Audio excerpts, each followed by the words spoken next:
Assalamualaikum warahmatullahi wabarakatuh. Perkenalkan, nama saya Najwa Aulia dengan NIM 2450308071111073. Jadi tujuan saya membuat video ini adalah untuk menganalisis etika dari salah satu bisnis pariwisata lokal, yaitu Kampung Budaya Polowijen atau biasa disingkat dengan KBP, yang berada di Kota Malang. Jadi, Kampung Budaya Polowijen atau biasa disingkat dengan KBP itu merupakan kampung wisata budaya yang didirikan oleh komunitas lokal sejak tahun 2017. Nah, tempat ini itu mengangkat budaya khas Malang seperti karawitan, jaranan, serta kesenian topeng Malangan. Tujuannya yaitu untuk melestarikan budaya sekaligus meningkatkan perekonomian warga melalui wisata edukatif. Namun dalam praktiknya, Kampung Budaya Polowijen ini masih memiliki beberapa masalah etika yang perlu dikaji lebih mendalam. Oke, jadi untuk permasalahan etika yang pertama itu ada etika bisnis, yang mana Kampung Budaya Polowijen ini mengalami tantangan dalam menjaga otentisitas budaya. Beberapa produk budaya yang dijual diantaranya ada souvenir batik, ada topeng mini, lalu ada pertunjukan tari yang kadang hanya untuk menarik wisatawan saja tanpa melihat makna-makna filosofis dari setiap simbol-simbol budaya tersebut. Hal ini disebut juga dengan komodifikasi budaya karena menjadikan budaya sebagai barang jualan tanpa memperhatikan makna aslinya. Dan juga dalam etika bisnis ini itu menyalahi prinsip kejujuran dan integritas karena menjadikan sesuatu atau menjual sesuatu yang memiliki nilai budaya yang tinggi namun dikomersialisasikan secara dangkal. Untuk permasalahan etika yang kedua yaitu etika digital.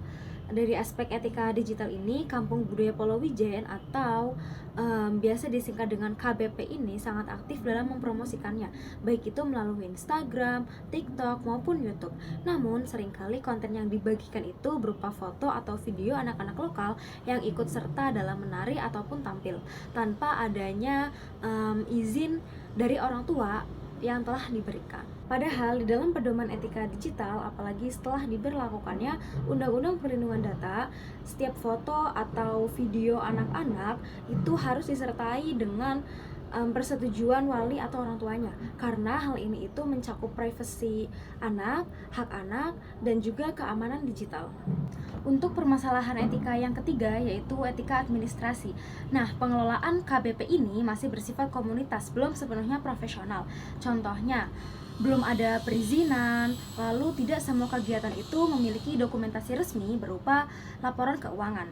Hal ini itu bertentangan dengan prinsip etika di dalam administrasi, yaitu transparansi, akuntabilitas, dan responsibilitas. Dalam etika lingkungan, hal ini itu mencerminkan pelanggaran terhadap tanggung jawab ekologis. Nah, seharusnya bisnis pariwisata itu tidak hanya menguntungkan secara ekonomi, namun juga berkelanjutan dan ramah lingkungan.